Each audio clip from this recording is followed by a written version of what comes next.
Batten down the hatches. We're off on an antiquing excursion with favourites Christina Trevanion and James Braxton, the Gigglers.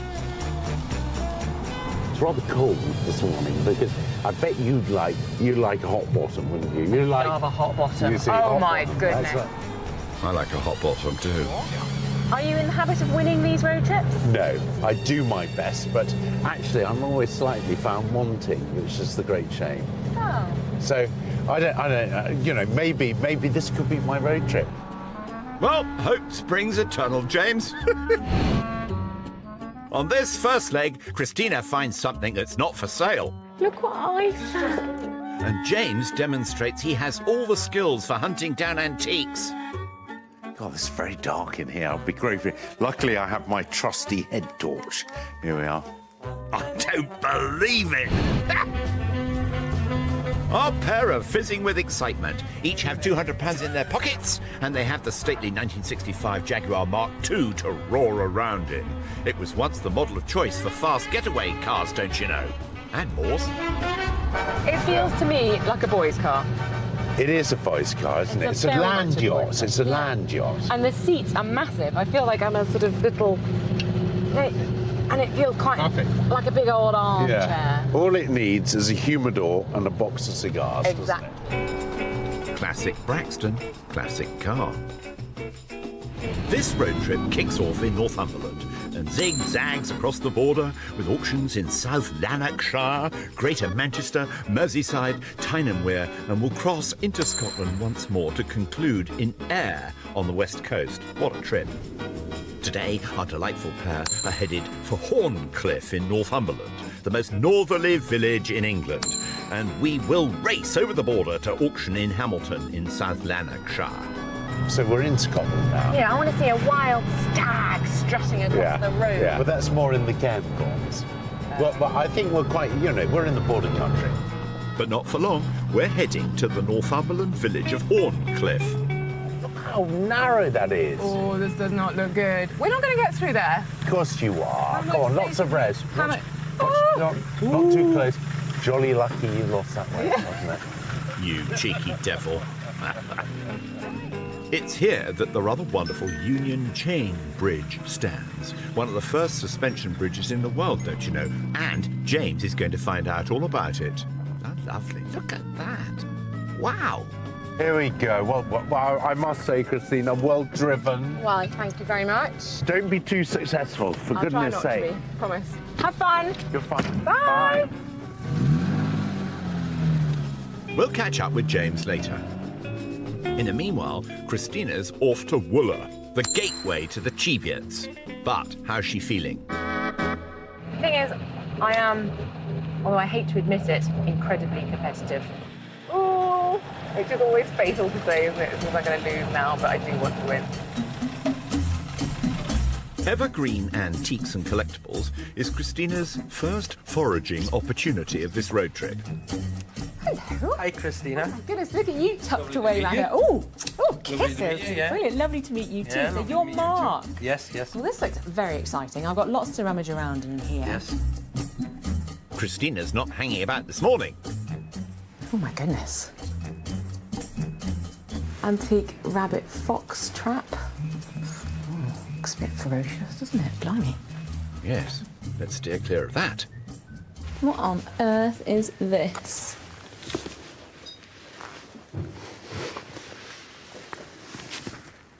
What is that? Specimen case. It's got lots of sort of mosses and specimen 49. What does it say on that? Vintage 1940s 100 bottle specimen lab set. I don't think I've ever seen one of these before. Mark, Yes? can I borrow you for a sec? This thing just caught my... What on earth is it? It says it's a vintage specimen lab set. It come from a lady in the village. I believe it was a partner's, and it was a... He used to be a biologist, I think, up Scotland. Right. But he used to go out in the field, pick up all the specimens, bring them back to the laboratory. Really? It's a lovely oak case as well. Actually. Well, it's a lovely oak case, and I love the fact... I mean, it's obviously for an incredibly specific use, isn't it? Which I don't know whether it's a good thing or a bad thing. Yes, and it's priced at £59. So that's that one snuffled out. And Christina's spotted something outside too. Look, the one I saw was this one here, which I thought was quite fun. Yes, I mean, it's sort of a nice garden piece, isn't it? Is it heavy? very heavy. If you can pick it up above your head, you can have it for nothing. Above my head? Hey, I'm a girl that loves it. I'll pick Seriously. The best way to pick it up is like that. If I can put it above my head, I can have it for nothing. No, you look stronger than we. I am quite strong. It is very heavy. I don't want you hurting yourself. Invented in the 3rd century BC by a Greek astronomer, the armillary sphere was used to make observations of the night sky. This is a decorative model that is a rather lovely sundial. What have you got on that? Bronze sundial, 1950s, £85. I like that, Mark. Yeah, it is nice. Yeah. That's a second possible. Back inside, is there a third? Mark, I've just spotted those Wade figurines there. I mean, normally I would divert about 100 miles around any kind of figurine, especially Royal Dockland, Royal Worcester or Coalport. But they're quite early. Yeah, you're drawn to them, aren't they? They're beautiful. Yeah, I mean, they're sort of 1920s Wade, aren't they? Yeah, 1930s, I think they have the stamp on the bottom. Well, and also, because it was such a trial period with Wade, so often you see these and the glaze crazed so much that the glaze just flaked off, didn't it? Yeah. And they're sort of that yellowy or yellowed colour now, but when they were made, they would have been as bright as a berry, wouldn't they? Yes, yeah, they would look fabulous. Yeah. Gorgeous. Oh, In better. the bell chimes. OK, so what have we got on this one? We've got Jessie Van Halen, that's right. £65, 1938. And then that one is at 135. Just purely because the conditions are that bit better. That is beautiful. Jessie Van Halen was head designer for the popular pottery company George Wade and Sons. A bit of a gamble, but a collector could go wild for this. So what could you do me, my friend Mark, for Wade Lady with less damage, sundial / armillary sphere and case? I'll do all three for you for £170. That still gives me a good profit, and I think she's a store for you. Do you think? I think so, yeah. Why not? Go for it. Thank you very much. £170. Thank you. We'll see what happens. Yes. I really spent all my money. I've only been here 10 That was minutes. the plan, Christina. That's pretty good going for your first shop, isn't it?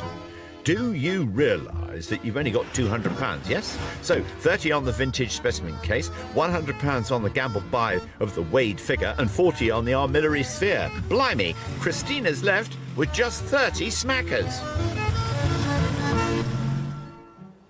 Let's return to our old mate James in Horncliffe in Northumberland. Tucked away in this remote part of the Scotland-England border is one of the most important suspension bridges in the world. An amazing feat of engineering. This pioneering creation has lasted for nearly 2 centuries. James is meeting with Robert Hunter, chairman of the Friends of the Union Chain Bridge.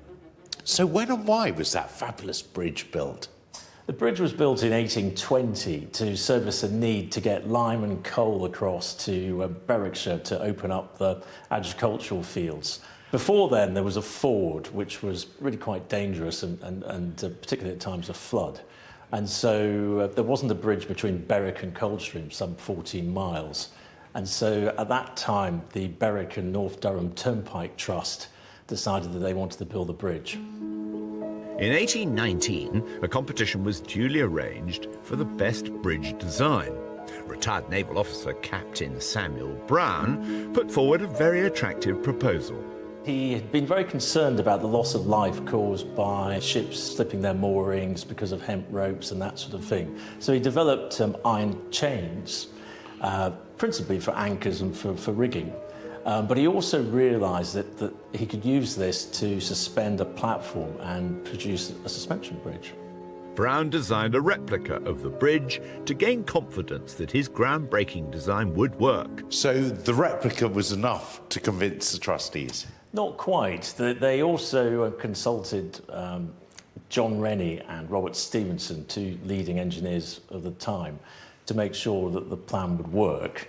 And after that, together with this cost saving of £7,000 compared to £20,000 for a masonry bridge, the trustees gave the commission to Captain Brown.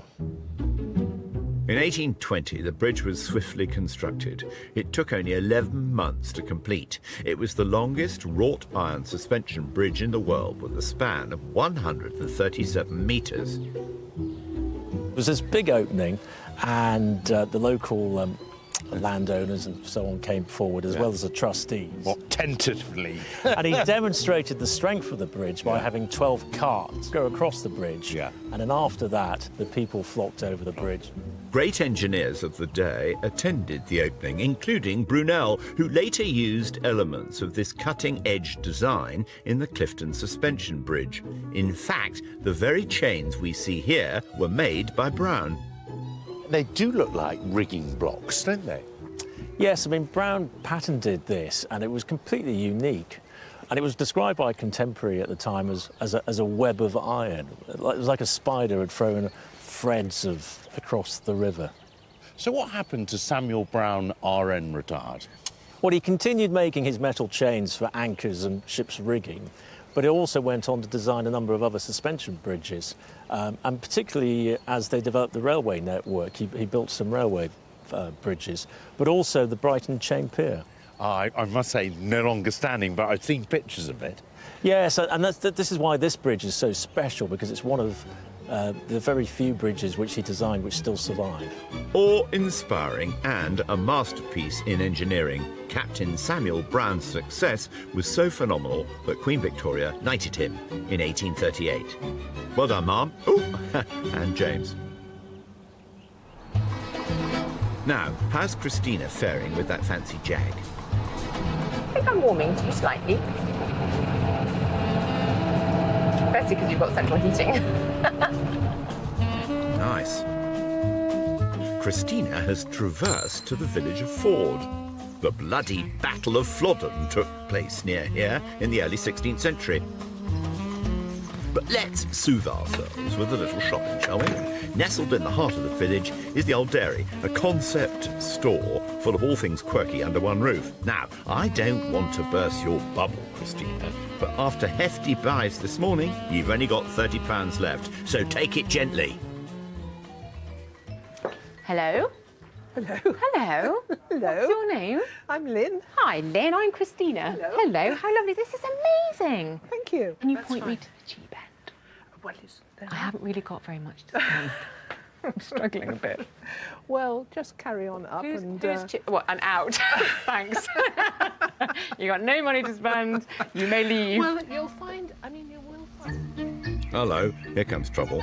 James has also journeyed to the village of Ford. He's looking pleased with himself. Rather French, though.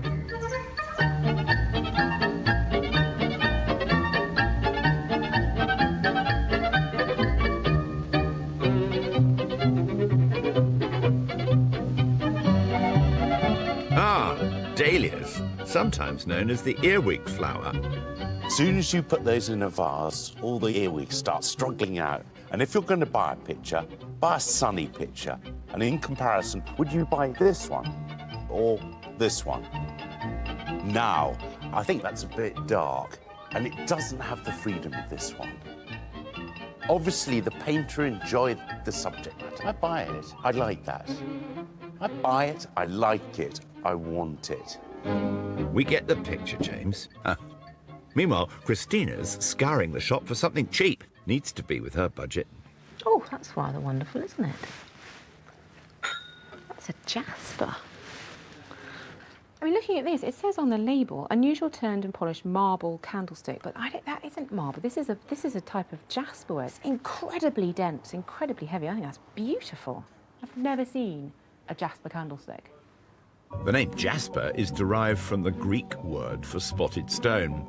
This is a nice example of polished Cornish serpentine dating from the end of the 19th century. Oh, Lynn, you haven't given up on me quite yet, then? Not yet, no. Have you found something? Well, I thought that was quite fun. It's really quite fun, but unfortunately it all does come down to the price. Unusual turned and polished marble candlestick. Yeah. They haven't got the pear to it anyway, have they? I don't think so. No, I think it's just one. I could just come down to 20 on that. Oh, could you? Oh, that would be incredibly kind if you could. Blimey, that leaves Christina with just £10. Meanwhile, James has found something rather exotic. Look at that. What a lovely Keelim. James loves a Keelim rug, and rightly so. They date back as early as the 4th century, although this is a 20th century one, and the flat weave technique allows for an identical design on each side. Look out, here comes the mischief maker. I'd give £45 for that. Would you? Oh, hello. Would you give £45 for that? Do you find your rugs doing well at the moment? They are doing well at the moment. They are doing well. But they're very specific, James. What about the Keelim? Do you like the Keelim in your place? Is that a kind of curry? No, the Christina! I like this because it's got good colour. It's pink, it's red. Yeah. It's hot. Is it? What sells hot things? Top tip, eh? It's quite big, though, is it? I mean, it looks small in here because it's a big space. I'll leave you to it. I'll leave you to it. I want to know the price of this. Where's the price? Good luck with that. I think I'm on a winner, Christina. Time to nab dealer Keith to discuss your shopping list. Keith? I didn't notice that. So we got quite like this one, the hot colours. And I said, I don't like that one. But then I see more dahlias. That's right. What do you think? Is this cheap? £5 each, Chief? I'll do you the 2. I'm going to say 20 quid. Give me some wriggling room. 18 and I'll take them. 18? Go on then. That's £18 for the paintings, and he's bought the rug for £75. Hello. Hello, gorgeous. Ah, Christina has wandered into the barn beside the shop. Look at these lammies. I think you need to come and meet Uncle James. He'd love you. Yes, he would. Come on, let's go meet James. Oh, Christina's made a little friend, look. Look what I Is this just born? Let's hope it doesn't have an accident. The farm. I got bored waiting for you. You've taken so long. No, busily fine. Isn't that lovely? You were only born last Thursday. Last Thursday, Thursday's child. Exactly, and one of triplets. One of triplets. How special. What a clever mummy. Now, put Larry the lamb back, Christina. We need to keep the road trip wheels moving. No looking, no looking, no looking, Oh my goodness. no looking. Okay, I'm not looking, I promise. I'm like a little donkey. Are you? Eeyore. That was a successful haul. Christina has the candlestick for £20, and James has bought the oil paintings and rug for £93 together. This is the car for you, isn't it? No. Why? It's just a bit slow. Nighty-night, you two.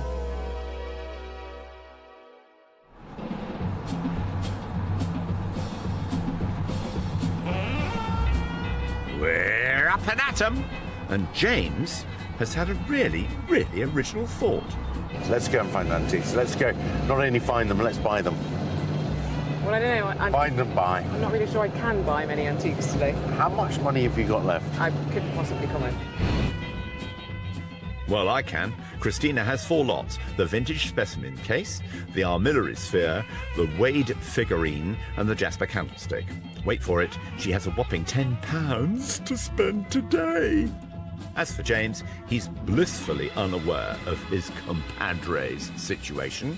He's bought the Keelim rug and the oil paintings, leaving Mr. Braxton with £107. Having dropped Christina off earlier, James is moseying to the Northumberland town of Alnwick. Alnwick Castle was the Hogwarts School of Witchcraft in the Harry Potter films. Now, what can James conjure up in this fine establishment?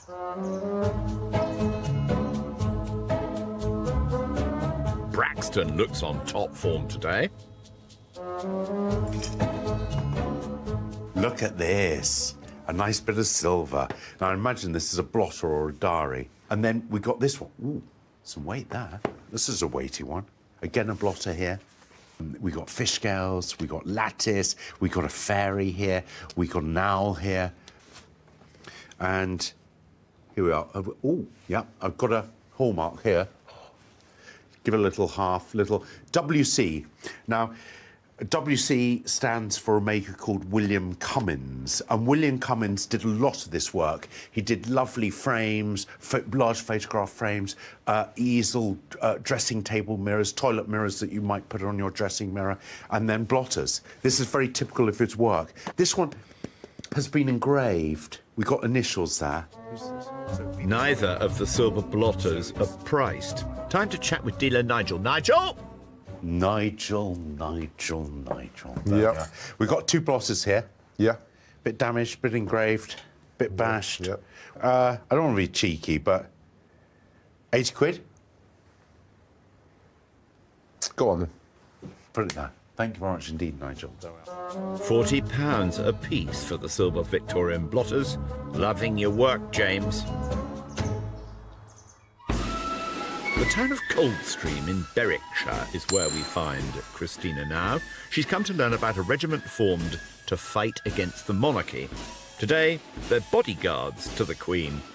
And to tell her more is Andrew Tulloch from the Coldstream Museum. Shall we go inside? Yeah, let's, absolutely.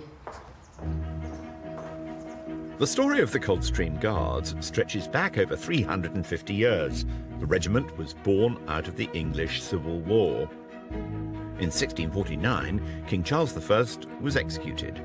Oliver Cromwell took control, but his rule was fragile, and the royalist cause still had strong support, especially in Scotland. He brought the new model army over the border. They were based in Northumberland, and he wanted to give Sir George Monk command. As you know, Sir George Monk was one of the most respected soldiers in Europe. Monk's regiment became part of the first professional fighting force in British history, tasked to challenge a royalist uprising north of the border. Monk fast became one of the most powerful men in the country. When Cromwell died in 1658, the country risked a slide back towards civil war. Parliament had lost much respect with the army, and the army had lost a lot of respect with the people. I mean, the parliamentarian government was really a military junta.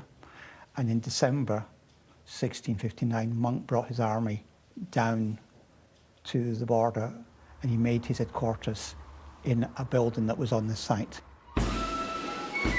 Monk was determined to restore order.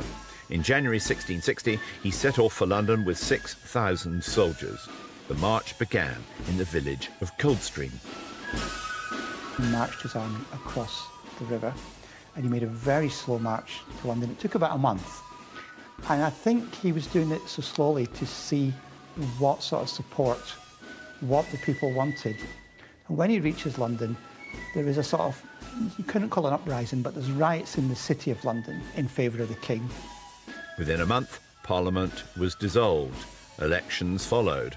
One of the first acts of the new Parliament was the restoration of the monarchy.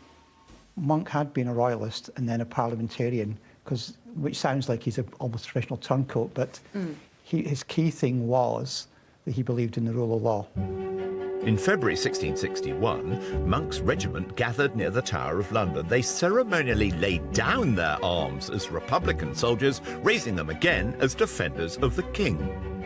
There is a natural royalist majority. People are ready for the king to come back. So Parliament invites Charles II to come back from exile. And Monk goes to meet him when he arrives in Kent. And Monk is ennobled. He's made Earl of Albemarle. And he travels from Kent to London in the coach with the king. That's a huge honour, isn't it? It certainly is. You know, Monk became one of the leading people in the kingdom because he'd managed to bring the king and Parliament to work together to provide stability. For the country. Exactly, which it hadn't had for over 20 years. When General Monk died, his soldiers were renamed the Coldstream Regiment of Foot Guards in honour of the march that helped restore the monarchy. What would you say is the legacy of the Coldstream Guards? Well, possibly we wouldn't have a monarchy today. What they did at the end of 1659, start of 1660, put Charles II back on the throne and paved the way for the parliamentary government we have today. And they still, of course, guard the royals today. Yes, as household guards, that is one of their prime functions. Now, let's get back to James. He's in the Northumberland town of Blythe. It was here that scenes from the 1971 film Get Carter, featuring Michael Caine, were shot. Here comes our very own star. He's not a care in the world. Johnny Boy's Antique and Modern Furniture is where he's headed. This place is packed to the rafters. I think I'm going to have to work quite hard on this one. Bit of a suitcase here. There are, but, you know. What about the attic? God, it's very dark in here. I'll be grateful. Luckily, I have my trusty head torch. Here we are. They'll always be prepared, like a Boy Scout. Right, this will be a voyage of discovery. I feel like a miner. I'm in the right part of the country for that. Hey, James, you haven't turned it on, mate. Haven't I? Take two. Cue James. I have the head torch. I have the acumen. Now it's time to find the antique. I don't think this is helping much. Oh, no, it's walnut. It's gilded.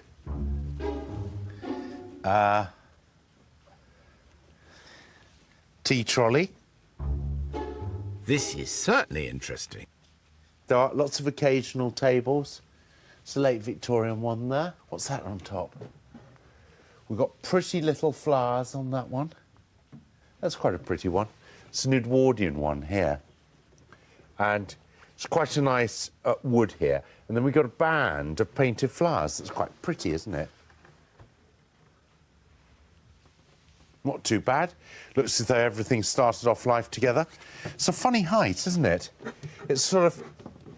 Oh, sorry, there's another stool there. I didn't see that. If I could get that for 20, I think I might buy it. It's priced at £45. I'll navigate my way through the soft furnishings. Here we are. And I got this rather nice table, John. Yes, you I found something of interest. managed to find it in the darkness with my head torch. The thing I like about it, it's lifted by this rather nice little string of roses round it. John, what could you do on that? If I said 20 to you? 20 would do me. No That's problem. very kind. You sure you're happy with that? Definitely happy. Very happy. That's better than half price, eh? Now, I wonder how Christina's getting on. She is in the beautiful village of Denham, in the Scottish borders. And she's going to have a good old nose around in Denham Antiques and Interiors. Good luck with all of that, with your £10. Hello. Hello, I'm Christina. Gail. Hi, Gail. Lovely to meet you. And My you. goodness, this is very beautiful. Good, Can I good, good. go off and have a wander? Absolutely, feel Brilliant. free. I'll see you in a minute. Okay. Right, come on, Christina, focus. Focus.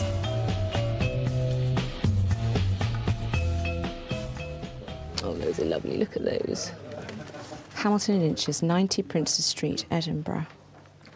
Set of 1, 2, 3, 4, 5, 6, 7, 8, 9, 10, 11, 12 spoons. Nice to get a set of 12. You don't often get a set of 12. H&I, Hamilton in inches, nice silver plate mark. So great that the maker's mark is on the back as well as on the box. Hamilton and Inches were established in Scotland's capital in 1866 and have been silversmiths to the royalty, no less. Now, let's get Gail over to stir things up and talk cash. What could you do? There's no price tag on it. What could you do those for? I think she's got 12 on them. £12, pound a spoon. So we could do it for a tenner for you. Could you? Just for you. Brilliant. Thank you very much, Gail. No problem at all. You're a Nice to star. meet you. Christina spent every penny of her £200 budget. The set of teaspoons complete the end of this road trip shopping. Our two deserve a little local pick-me-up, don't you think? Maybe a wee dram? I don't particularly like mead, do you? That's the honey stuff, isn't it? I've no idea. It's made of honey, mead, yeah. It's a byproduct of honey. So honey can be sweet. very sweet. Put it in your tea, slather it on your toast. Yeah. But you can also drink it. Oh, okay. So it's multiple uses. Oh, yeah. I like that. Hey, thanks for that, James. Time to squeeze in a bit of shut-eye, methinks. Off you go. Prepare yourselves. It's auction day. We're in the town of Hamilton, in South Lanarkshire. The Hamilton Mausoleum here has the longest echo of any building in the world. Wow. Today's sale is being held at L.S. Smiley & Sons. Let's remind ourselves of how our road trip buddies have fared. Christina's blown her budget to Kingdom Come, spending every penny on 5 lots. James is trying something new. Instead of hoarding his pennies, he's actually spent a load of money also on 5 lots. He's got £7 remaining of his original £200. Now for the verdict on one another's buys. Oh, £10 buys you a case, 12 spoons. Let's have a quick look at them. Thank the Lord they're only plate. 2 original oil paintings for £18. I mean, the man has not gone wrong, has he? Do I predict a profit? Probably.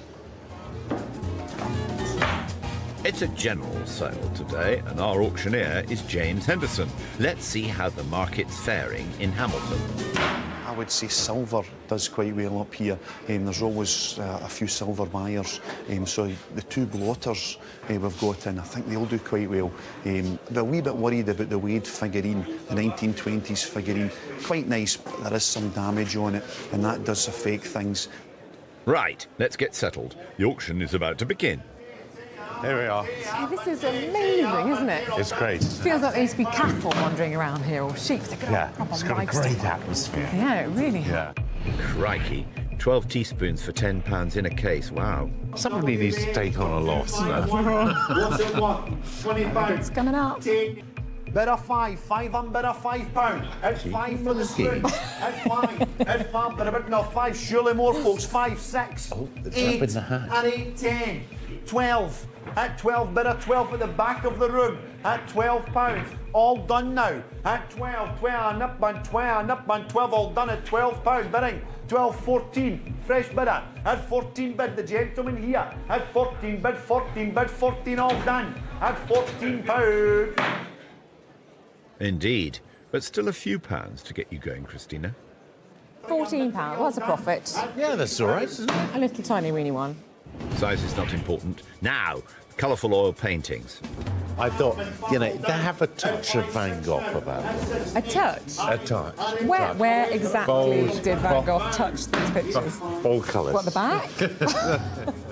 £20. Unframed stills here, £20, 10 then, 10 on bid 10. He's bid At 10. 10, He's 12, bid 10. 14, 16, and 18. That's enough. At £18, 20, and 2, at £22. There you go. At 22, Fresh out of the 5 box. now. At 25, surely more, 25 Surely pounds. more. At 25, 8 there. 30, at 30 on bid, at 30 for the paintings now, 2, at £32, at 32, at 32, 2, 32, 2, 32, all done, at £32. Not bad for your wannabe Van Goghs. £32. That's well, brilliant. that's good. Very well well done, done, that you. man. Christina's turn next with the specimen case. Oh, I can't bear it. The anticipation. It's killing me. £20, 20 on better, 20. Hey, at there we go. 20 We're off, we're off. Now, 2, at 22, at 22 for the case lot, £22. At 22, but 2 but 5 now. At 25, Oh, at he's 25, struggling, he's struggling. 8 there. At 28, 28. at 28, at 28 Go on. pounds. 30, at 30 but 5. At 35, 35. at 35 pounds. At Blimey. 35. 40, at 40 on bid. We're going in £5 increments. This is the first for today. I mean, it's amazing. 40, but 40, 40, but but 40, 40. all Always done working now. hard. At 40, but all done, £40. Oh, good man. Well done. Another small return for Christina. These are good omens. You reckon? Of course they are. Now it's the turn of James's hefty William Commons blotter. 30 on bid, at 30 bid, Come on, at more than that, 30 more on than bid, that, more than that. at 30 bid, 5 now, on the phone at 35, 40, at 40, 5 now on the telephone, 45, 50 now in the room, at 50, 5 on the telephone, at 55 on the phone, at 55, at 55, at 5, at 50, 60 now. In the room at 60. At 60 on bid. At 60 bid. At 60 bid. 60 bid. 60 bid. 60 bid. 60 good, all £20 done. profit. At £60. God, he works for his money, He doesn't works he? for his Becca? money, Yeah. doesn't he? Certainly does. That's a tasty profit there, though, James, and straight up it's your other silver-bound blotter, i.e. Mark II. 30. 30 pounds. 30 pounds for a 30 unbid, a 30. 5 at 35.40 and 40 unbid for it. At 40 for the silver blotter. At 40. 5 at 45, 50, at 50, at 55, I would have thought at this would have gone above the other one. At 55, at 55, at 5, at 60, at 60 bid, at 65 now, at 65, at 65, surely more, at 65, at 65, at 5, at 65, at 5, all done, at £65. That's £25 profit, making a total of 45 for the blotter bundle. That owl added a fiver. The owl added a fiver. Yeah. Christina's candlestick is next, but James has had to visit the little boy's room. Let's not go in there. The lot coming up now is my candlestick, which is his favourite piece of my lot. So we'll see what happens. Thanks, James, abandoning me. £10 for it now, £10. I paid £20 for bid this. of 5, at 5 unbid of 5, at 5 bid, 5, 6, 8, at 8 bid at 8. more than that. At 10, at 10, at 10 unbid at 10 for the candlestick, 10, 12. This is what happens when he leaves me. Things start to go wrong. At 16, 18, at 18, 20 now. Ah, good man. At 20 bid unbid, all done now. At 20, at 20 bid, 20 bid, 20 bid, 20, all done. One more, one at more, one more, one more. £20. Right, I'm going to tell him it's sold for 200. That could be interesting. You're a naughty scamp, you are. You just missed my lot. Sorry? You just missed my candlestick. Rubbish. You did, seriously, you missed my candlestick. Did I? Yeah. Yeah. It made £200. Did you have fun in the loo? You did. You just missed the candlestick. Really? Yeah. No. It made £20. Oh, no. Yeah. Right, you're never allowed to leave that chair again, okay? As you told James. His Keelan rug is up next. Come on, Rug. Come on. Come on. £50 for this Afghan rug, 50. 50 unbid. Who's At bid? 50 bid. Okay, who's At bid? 50 unbid for the rug now. At 50. At 50 bid 5. Come on. At 55. At 55, 60. 5. Look at at it, come 65 on. pound. At You're nearly 65. there, you're nearly there. At 65 at 5 at 65 for the rug now. At 65. 70 now, fresh bidder. At 70 bid. At 70 bid for the rug now. At 70 bid. At 70 bid. 70 bid. 70 bid. 70 bid. 70. All done. At £70. The first loss of the day. It's only a small one, James. The loss, that is. Could have been a lot worse. Could have been. I was Could have very been nervous. 30. Exactly. I was getting nervous for you at £50, but it's fine. It's good. It's fine. It's good. It's good. You know, he who dares wins.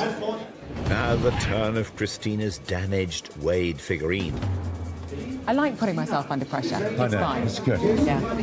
24, 20 unbid at Oh, my 20 bid. God. At 20 bid. At 20 bid for the figurine. 5, 30, 5, 40, 5, So you've got rhythm. 50. At 50 bid here.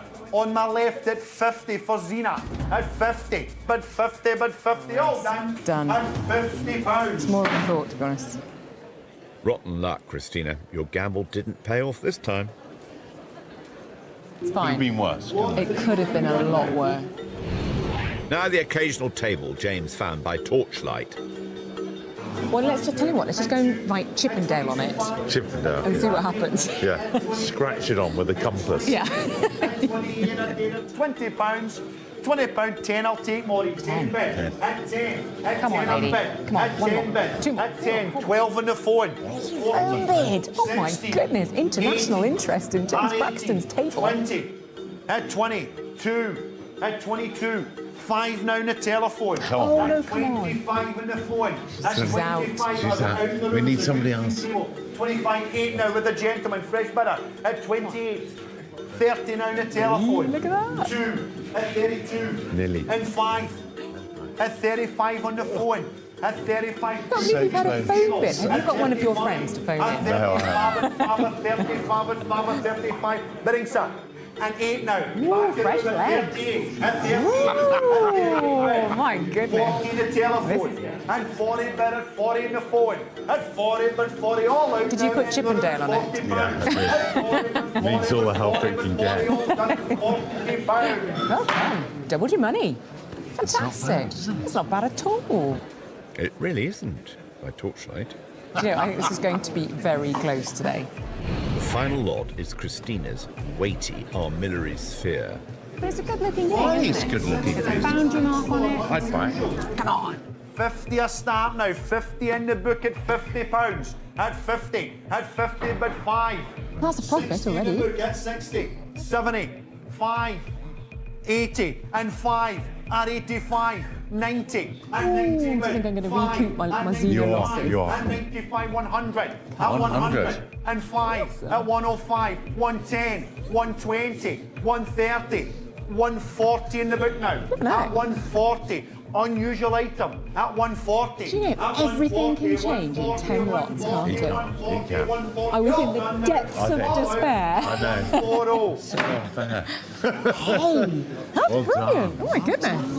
So it's £100 on it. Yeah. Wow. Excellent result. Do you know, I was very, very worried when we walked in here this morning. I thought I bought exactly the wrong things. We need the internet. But who needs the internet when you've got people? Who needs the internet when you've got goods like ours? Come on. Top quality lots, clearly. Let's skedaddle. Come on. Who will reign supreme for the first leg? Let's work out the numbers. Christina began leg 1 with £200 and after all auction costs made a profit of £16.48. She has £216.48 to carry forward to the second leg. Well done, that girl. James also began with £200 and has just nudged ahead with a profit of £25.94. The new splashing the cash Braxton has taken the lead for the first leg and has a lovely £225.94 for next time. Congratulations. The weather has opened. A nose ahead. Come on, This come feels on. like my This is mood. Scotland, for goodness sake. I think This you is- won. I think a nose ahead. Onwards and upwards. Next time on the Antiques Road Trip, snow. No. Christina breathes a sigh of relief. Your garden feature. £100 clear profit. That absolutely got me out of jail. James is feeling lucky. Has the hand of fortune been laid on James Braxton today? While Christina is a bit of an attention seeker.